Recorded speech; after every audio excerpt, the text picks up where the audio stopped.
अब रुक करते कुछ सियासी हलचल का। मध्य प्रदेश में विधानसभा चुनाव की तारीखों के ऐलान होने के साथ ही बीजेपी ने अपनी रणनीति को अब धार देना शुरू कर दिया है। राजधानी भोपाल में बीजेपी कोर कमेटी की बैठक हुई। इस मीटिंग में प्रत्याशियों की 5वीं लिस्ट के नामों को लेकर चर्चा की गई। बता दें कि बीजेपी अब तक जारी 4 लिस्ट में 136 प्रत्याशियों के नाम का ऐलान कर चुकी है और अभी भी 94 सीटों पर प्रत्याशियों के नाम का ऐलान होना बाकी है, जिसमें 9 मंत्रियों की सीटें भी शामिल है। बैठक के मध्य प्रदेश प्रभारी भूपेंद्र यादव ने बताया कि चुनाव प्रबंधन समिति के संयोजक नरेंद्र सिंह तोमर, बीजेपी प्रदेश अध्यक्ष वी डी शर्मा, केंद्रीय मंत्री प्रहलाद पटेल, ज्योतिरादित्य सिंधिया भी आज की इस बैठक में शामिल हुए और चुनाव में रोड शो को लेकर रणनीति बनाई गई है। साथ ही रूठों को मनाने के लिए घर घर जाने की भी तैयारी बीजेपी ने की है।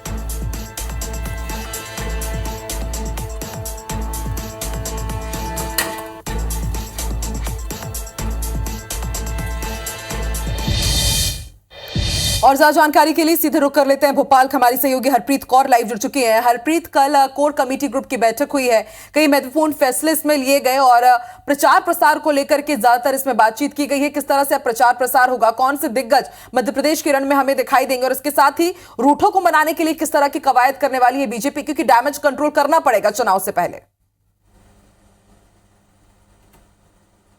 बिल्कुल, देखिए कल बीजेपी की कोर कमेटी की बैठक देर रात तक सीएम हाउस में चली है। इसमें भूपेंद्र यादव शामिल हुए हैं, ज्योतिरादित्य सिंधिया, प्रहलाद पटेल, नरेंद्र सिंह तोमर, कैलाश विजयवर्गीय, वी डी शर्मा, हितेनाथ शर्मा इस बैठक में शामिल रहे। कई ऐसे महत्वपूर्ण मुद्दे थे जिन पर इसमें रणनीति बनाई गई, इसमें मंथन किया गया। सबसे पहले जो मंथन है वो 136 सीटें जो अब तक प्रत्याशियों के नाम यहाँ पर बीजेपी घोषित कर चुकी है। 4 लिस्ट यहाँ पर सामने आ चुकी हैं और अभी भी 94 नाम ऐसे बाकी हैं और इसके साथ ही करीबन 24 ऐसी सीटें हैं जिन पर बीजेपी पिछले चुनाव में हार गई थी।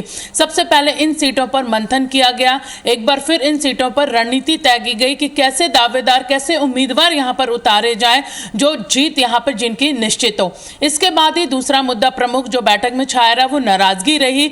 नाराजगी लगातार 4 लिस्ट सामने आने के बाद जो कार्यकर्ता हैं या दिग्गज हैं वो घर बैठ गए हैं। ऐसे वरिष्ठ नेताओं को मनाने की जिम्मेदारी कैलाश विजयवर्गीय, प्रहलाद पटेल, नरेंद्र सिंह तोमर और ज्योतिरादित्य सिंधिया को सौंपी गई है। एक हफ्ते में करीबन 100 से ज्यादा ऐसे वरिष्ठ नेताओं से ये नेता उनके घर जाकर बात करेंगे या फिर उनसे संवाद करेंगे और उनकी नाराजगी दूर करने की यहां पर कोशिश करेंगे। अगली रणनीति यहां पर दौरों को लेकर बनाई गई है। दिग्गजों के दौरे चुनाव प्रचार के लिए होने हैं, जिसमें प्रधानमंत्री नरेंद्र मोदी, राष्ट्रीय अध्यक्ष जेपी नड्डा हैं, रक्षा मंत्री राजनाथ सिंह हैं, केंद्रीय गृह मंत्री अमित शाह हैं। इन दिग्गजों के दौरों की जो क्षेत्रवार रणनीति है वो बनाई गई। कहां पर इनके दौरे होने हैं, कैसे यहां पर दौरे होने हैं, ये रणनीति पर भी यहां पर चर्चा की गई। इसके बाद मंथन उन सीटों पर किया गया जहां पर 3 ऐसे विधायक हैं जो अपनी पार्टी छोड़कर बीजेपी में आए हैं, जिसमें राजेश शुक्ला की बात की जाए, भिंड से संजीव कुशवाहा बीएसपी की बात की जाए या फिर निर्दलीय राणा विक्रम सिंह की बात की जाए। ये 3 ऐसे चेहरे हैं जो अपनी पार्टी छोड़कर बीजेपी में शामिल हुए हैं। यहां पर इन क्षेत्रों में जो विधानसभा है जहां पर ये 3 विधायक शामिल हुए हैं, वहां पर बीजेपी के जो नेता अपनी दावेदारी कर रहे हैं, उस दावेदारी के चलते इन्हें टिकट दी जाए या उन्हें दी जाए, इस पर भी मंथन किया जा रहा है। इस बैठक में एक सबसे बड़ा जो मंथन वो किया गया, रणनीति तय की गई है कि लगातार लिस्ट सामने आने के बाद जो दावेदारी कर रहे थे, जिनका नाम यहां पर नहीं सामने आया है, वो बेहद नाराज हैं और लगातार विरोध यहां पर उन प्रत्याशियों का सामने आया है जिनके नाम लिस्ट में है।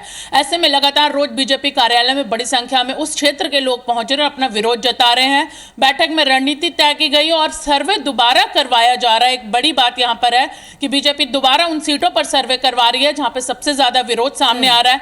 ऐसे में तय माना जा रहा है कि इन सीटों पर नाम बदले जा सकते हैं। कुल मिलाकर दौरे, नाराजगी, बयानबाजी, मंथन यहां पर किया गया है और जो बची हुई सीटें हैं उन पर प्रत्याशियों के जो नाम है उस पर भी यहाँ पर रणनीति तय की गई है। तो एक अहम बैठक यहाँ पर कोर ग्रुप की हुई है। इसके साथ ही बयानबाजी पर भी यहाँ पर लगाम लगाने की जो बात है वो की गई है। टिकट घोषित होने के बाद चाहे गोपाल भार्गव हो या फिर कैलाश विजयवर्गीय हो, इनके ऐसे बयान यहाँ पर सामने आए हैं जो कहीं ना कहीं उन पार्टी की छवि को या इनकी छवि को नुकसान पहुंचाते नजर आ रहे हैं। ऐसे में नेताओं को हिदायत भी दी गई है कि वो बयानबाजी से बचे। तो कुल मिलाकर एक अहम बैठक चाहे दिग्गजों के दौरे हो, नाराजगी हो, मंथन हो या फिर कुछ बदलाव हो, उस पर यहाँ पर चर्चा की बिल्कुल गई। हरप्रीत, और एमपी बीजेपी भी जानती है कि इस बार राह उतनी आसान नहीं होने वाली है, क्योंकि 2018 में कांटे की टक्कर हमने दोनों ही पार्टियों के बीच देखी थी और इसलिए फूक फूक कर कदम बीजेपी रख रही है। जो रूठे हुए हैं उनको मनाएगी भी, बयानबाजी हो रही तो उन्हें हिदायत भी दी जा रही है। नजर आप बना के रखिएगा।